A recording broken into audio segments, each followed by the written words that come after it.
در تاجیکستان دانشجویانی که برای خدمت به ارتش می روند می توانند از پرداخت حق تحصیل آزاد شوند. محمورات آدینایف در زندان از راهگردی مانده است. در ترکمنستان بعد قطع انتقال گاز به ازبکستان دو معاون نخست وزیر برکنار شد. در تاجیکستان مقامات چنان از جلب جوانان به صف ارتش عاجز مانده اند که به تشویق خوش آمد دانشجویان روی آورده اند. سال گذشته دانشجویان را از جای درس می دزدیدند. امسال باشد به نظر می رسد کار بازاری و آدم ربایی پیش نرفته است که گفتند دانشجویانی که برای خدمت به ارتش می روند می توانند از پرداخت حق تحصیل پر یا قسما آزاد شوند. در این باره با استناد از قول رکتور دانشگاه دولتی خوجند ایوب عثمانزاده خبرگزاری حلوا خبر داده است. عثمانزاده گفته است ما می‌خواهیم که دانشجو پودرچی را در صورتی به خدمت حربی وارد شدنش از پرداخت مبلغ شرطنامه پر یا 50% آزاد کنیم. گفته می شود که سال 2022 بیش از 530 نفر دانشجویان دانشگاه دولتی خوجند به خدمت حربی برده شده اند. به گفت رکتور در نظر است که دانشجویانی که ادای خدمت حربی کرده اند به کورس هایی که آنها تحصیل کرده اند برقرار کرده می شوند. در تاجیکستان مردانی از 18 تا 27 ساله به خدمت حربی دعوت می شوند. قبولی بهاری از 1 اپریل آغاز شده تا آخر ماه می ادامه خواهد کرد. همه سال صدها نفر جوانان از کوچه و خیابانها و حتی از رخت خوابشان ربوده شده به خدمت حربی رهسپار کرده می شوند. محمورات آدینایف معاون زندانی رئیس حزب سوسیال دموکراتی تاجیکستان در زندان از راهگردی مانده است. پیوندانش وضع سلامتی او را رقتبار نامیده از مقامات زندان خواسته اند تا آدینایف را در بیمارخانه محبس بستری سازند. در این باره رادیوی آزادی با استناد به نزدیکان محمورات آدینایف خبر می دهد.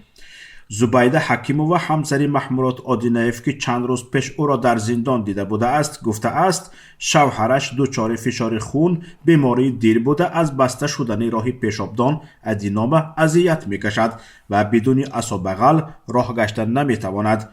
همسر محمورات آدینایف گفته است از روز 3 تا 7 فوریه همراه کودکانم با محمورات بودم. همان 2 سال پیش وقتی از حالش خبر می گرفتم راه گشتن نمی توانست و از بیماری دل و فشار شکایت می کرد. تا حال بهبودی نیست. پیشتر در بیمارخانه محبس بود، حالا با این وضع باز به اتاق محبس آورده اند.